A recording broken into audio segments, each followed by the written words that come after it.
प्रिय विद्यार्थियों, आज हम कक्षा 11 हिंदी की पाठ्यपुस्तक आरोह भाग 1 के काव्यखंड के अध्याय 7 में वर्णित शायर दुष्यंत कुमार की गजल से संबंधित अभ्यास प्रश्न हल करने जा रहे हैं। दुष्यंत कुमार द्वारा रचित गजल उनके प्रसिद्ध गजल संग्रह साये में धूप से ली गई है। तो आइए आज हम साये में धूप संग्रह से ली गई गजल से संबंधित अभ्यास प्रश्न हल करें। पहला प्रश्न है, आखिरी शेर में गुलमोहर की चर्चा हुई है, क्या उसका आशय एक खास तरह के फूलदार वृक्ष से है या उसमें कोई सांकेतिक अर्थ निहित है? समझा करके लिखिए। इसका उत्तर हम इस प्रकार से लिखेंगे, गुलमोहर एक फूलदार वृक्ष होता है, इस पर गर्मियों में लाल रंग के फूल आते हैं, फूलों से लदकर यह अत्यंत सुंदर प्रतीत होता है। आखिरी शेर में गुलमोहर का तात्पर्य खास तरह के फूलदार वृक्ष से नहीं है, बल्कि यह एक प्रतीकात्मक अर्थ में इसका प्रयोग हुआ है। गुलमोहर समृद्ध भारत के लिए प्रयुक्त हुआ है, गुलमोहर समृद्ध भारतवासियों के लिए प्रयुक्त हुआ है, गुलमोहर समृद्ध भारत और भारतवासियों की ओर संकेत करता है। इस प्रकार इस शेर में गुलमोहर का प्रयोग भारतवासियों की समृद्धि और भारत की समृद्धि के लिए किया गया है। कवि कहना चाहता है कि सभी देशवासियों को अपने देश की समृद्धि के लिए जीना चाहिए और मरना चाहिए। कवि तो स्वदेश के विकास के लिए जीना चाहता है और वह देश हित में गैरों के हाथों मरना भी पसंद करता है। जिए तो गुलमोहर के तले, जिए तो गुलमोहर के लिए। तो इस प्रकार कवि तो स्वदेश के विकास के लिए, देश की समृद्धि के लिए जीना चाहता है और वह देश हित में गैरों के हाथों मरना भी पसंद करता है। अगला प्रश्न है, पहले शेर में चिराग शब्द का एक बार बहुवचन में प्रयोग हुआ है और दूसरी बार एकवचन में। अर्थ और वाक्य सौंदर्य की दृष्टि से इसका क्या महत्व है? पहले शेर में जो चिराग शब्द है, ये एक बार तो बहुवचन में चिरागा ये प्रयुक्त हुआ है और दूसरी बार एक वचन में चिराग प्रयुक्त हुआ है। तो इसका दोनों का ही अर्थ और वाक्य सौंदर्य की दृष्टि से क्या महत्व है, इसका उत्तर हमें लिखना है। पहले शेर में चिराग शब्द का 2 बार प्रयोग किया गया है। पहली पंक्ति में चिरागा बहुवचन शब्द आया है, इसका अर्थ है देश के घर घर में रोशनी के लिए रोशन किए जाने वाले अनेक दीपकों से हैं। इसका आशय अनेक दीपकों से है जो देश को रोशनी से भर देंगे, सुख सुविधाओं से भर देंगे, अंधकार को मिटा देंगे, अज्ञानता को मिटा देंगे और सुख समृद्धि से भर देंगे, सब प्रकार की समस्याओं का अंत कर देंगे। दूसरी पंक्ति में प्रयुक्त चिराग शब्द का एक वचन में प्रयोग हुआ है। यहाँ इसका तात्पर्य है थोड़ी सी रोशनी देने वाला एक चिराग, यानी एक दीपक। एक वचन में प्रयोग हुआ है, इसका आशय यहां है थोड़ी सी रोशनी देने वाला एक दीपक, थोड़ी सी रोशनी देने वाला एक चिराग। काव्य सौंदर्य की दृष्टि से यह प्रयोग अत्यंत महत्वपूर्ण बन पड़ा है। गजल लेखक को दुख इस बात का है कि लोगों ने आज़ादी से पहले आज़ाद भारत के प्रत्येक नागरिक की सुख संपन्नता के सपने देखे थे, सुख संपन्नता के वायदे किए थे। ये तय किया गया था कि हर घर के अंदर चिराग जलाए जाएंगे, हर घर को रोशन किया जाएगा, सुख समृद्धि के प्रकाश से भर दिया जाएगा, अज्ञानता का अंधकार मिटा दिया जाएगा। परंतु नेताओं की स्वार्थपरता, धर्म जाति की भेदभावपूर्ण राजनीति तथा भ्रष्टाचारी प्रशासन के कारण संपूर्ण देश गरीबी, बेरोजगारी और शोषण की पीड़ा झेल रहा है, ऐसा शायर का मानना है। चिराग और चिरागा इसी के प्रतीक है।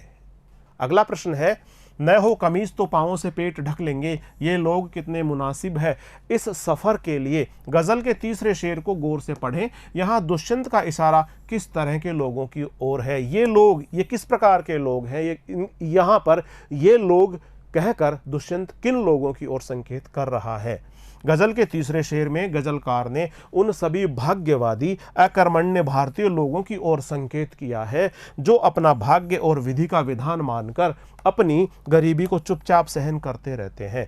ऐसे लोग गरीब होने पर भी संतोष कर लेते हैं। ऐसे लोग सब कुछ सहने पर भी गरीबी दूर करके अपने विकास के लिए प्रयत्न नहीं करते, अपने गरीबी को दूर करने के लिए सार्थक प्रयास नहीं करते, अपने परिश्रम के बलबूते अपनी गरीबी को मिटाने का प्रयास न करके ये भाग्य के भरोसे बैठे रहते हैं, आशा के भरोसे बैठे रहते हैं कि कोई आकर के उनकी गरीबी दूर कर देगा। ये उस गरीबी को दूर करने का स्वयं प्रयास नहीं करते। इस प्रकार के अकर्मण्य लोगों के लिए और भाग्यवादी लोगों के लिए इस शेर में प्रयोग किया गया है।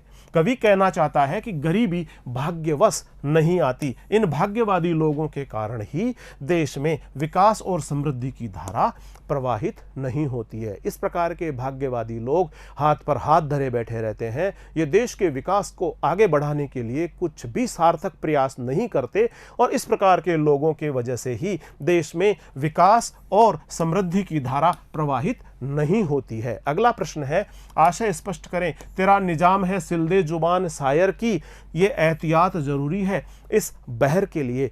इन पंक्तियों का क्या आशय है? उत्तर लिखेंगे। उपयुक्त पंक्तियों का आशय इस प्रकार से है, कवि स्वतंत्र भारत के राजनेताओं व प्रशासनिक अधिकारियों से यह कहना चाहता है कि आप राज्य की सुख समृद्धि के लिए जिम्मेदारी का निर्वहन करने वाले महत्वपूर्ण व्यक्ति हो। राजकाज की सभी शक्ति आप लोगों के हाथों में है। अगर आप चाहो तो अत्याचार के विरुद्ध लोगों को संघर्ष करने के लिए प्रेरित करने वाले शायर की जुबान सिलवा सकते हो, अर्थात उसकी आवाज भी दबा सकते हो। यदि शायर शोषण के विरुद्ध आवाज बुलंद करे तो उस आवाज को दबाया भी जा सकता है। शायर के लिए भी यह सावधानी रखना बहुत आवश्यक है कि वह शासन की इस मंशा तथा बदनीयति के इरादे से सदैव सतर्क रहे। कवि को भी लोगों को सजग रखने और शोषण के विरुद्ध संघर्ष करने के लिए प्रेरित करने का अपना कर्तव्य उसे सावधानी के साथ पूरा करना होगा। अगला प्रश्न है, दुष्यंत की इस गजल का मिजाज बदलाव के पक्ष में है, इस कथन पर विचार कीजिए। उत्तर लिखेंगे। दुष्यंत की यह गजल परिवर्तन का संकेत देती है, पूरी व्यवस्था में बदलाव करने की ओर इशारा करती है। कवि देश में व्याप्त अशिक्षा, बेरोजगारी, बेकारी, गरीबी और शोषण को देखकर बहुत व्याकुल हो जाता है। वह लोगों की संतोष वृत्ति और भाग्यवादी प्रवृत्ति को ही इसका मूल कारण मानता है। लोग अपनी अकर्मण्यता को ईश्वर की मर्जी मानकर, विधि का विधान मानकर कार्य नहीं करना चाहते। कवि इससे सहमत नहीं है। वह मानता है कि शासकों की गलत नीतियां और मनमानी ही देश की विपन्नता का कारण है। यदि देश के शासक सही प्रकार की नीतियां लगाएं, सही प्रकार की नीतियों का क्रियान्वयन करें तो देश में विपन्नता रह ही नहीं सकती।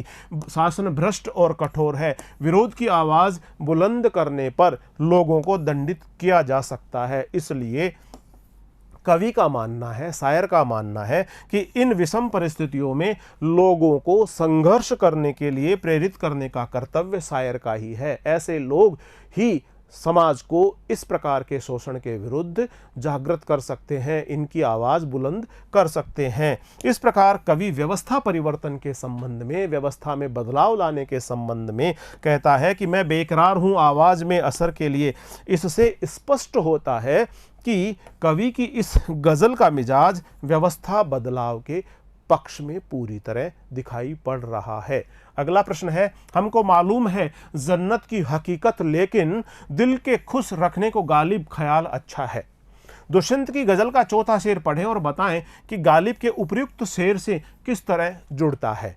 तो हम इसका उत्तर इस प्रकार से लिखेंगे। मिर्जा गालिब उर्दू के नामी शायर थे और उनके द्वारा ऊपर दिए गए शेर में जन्नत यानी स्वर्ग की हकीकत की बात कही गई है। गालिब जानते हैं कि स्वर्ग में जो सुख बताए गए हैं हकीकत वैसी नहीं है। पता नहीं स्वर्ग में किस प्रकार का सुख मिलता है, क्योंकि कोई व्यक्ति स्वर्ग से लौटकर स्वर्ग की हकीकत बताने के लिए कभी नहीं आया, यानी स्वर्ग की हकीकत की जानकारी हमें कभी भी प्राप्त नहीं हुई। परंतु मन बहला लेने के लिए स्वर्ग के सुखी जीवन की कल्पना बुरी नहीं है।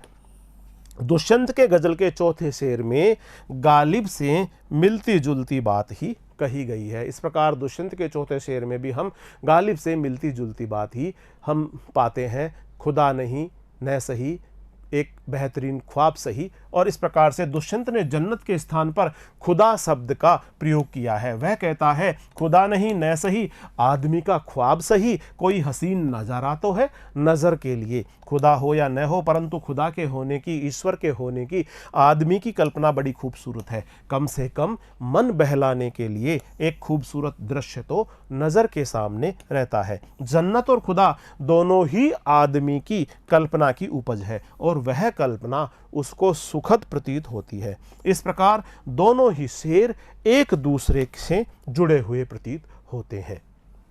यहाँ दरख्तों के साये में धूप लगती है, यह वाक्य मुहावरे की तरह अलग अलग परिस्थितियों में अर्थ दे सकता है। मसलन ऐसी अदालतों पर लागू होता है जहां इंसाफ नहीं मिल पाता।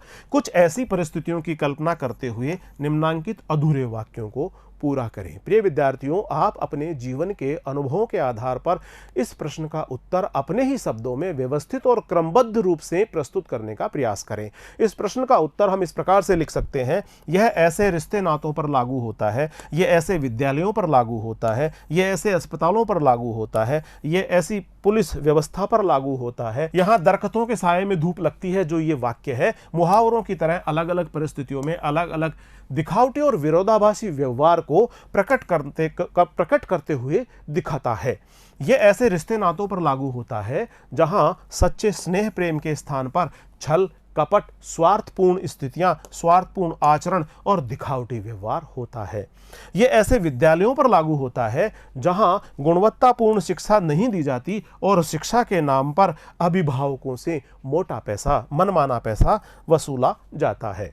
वह ऐसे अस्पतालों पर लागू होता है जहां रोगियों का इलाज करने में लापरवाही की जाती है और उनसे बहुत अधिक मात्रा में मनमाना पैसा वसूला जाता है। यह ऐसी पुलिस व्यवस्था पर भी लागू होता है जहां सुरक्षा के नाम पर अपराधियों से सांठ-गांठ की जाती है और भ्रष्टाचार को बढ़ावा दिया जाता है। कई बार ऐसा भी देखा गया है कि रक्षक ही भक्षक बन जाते हैं। जिनका कार्य छाया देने का है, वहीं पर धूप लग रही है, जो रक्षा करने का कार्य करने वाले लोग हैं, यदि वही भक्षक बन जाते हैं, ऐसा अभिप्राय देखने को मिलता है। पुलिस द्वारा सुरक्षा व्यवस्था में लापरवाही बरती जाती है और इस प्रकार की जो स्थितियां होती है वो भी यदा कदा कई बार हमें देखने को मिलती है।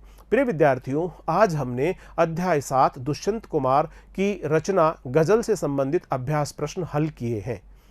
अगले वीडियो में हम अध्याय 8 अक्क महादेवी से संबंधित रचनाएं लेकर के आपके समक्ष प्रस्तुत होंगे। अक्क महादेवी द्वारा जो वचन हम पढ़ेंगे, पहला वचन जिसका शीर्षक है हे भूख मत मचल और दूसरा वचन जिसका शीर्षक है हे मेरे जूही के फूल जैसे ईश्वर। तो अक्क महादेवी से संबंधित वीडियो लेकर हम शीघ्र ही आपके समक्ष उपस्थित होंगे। तब तक नमस्कार।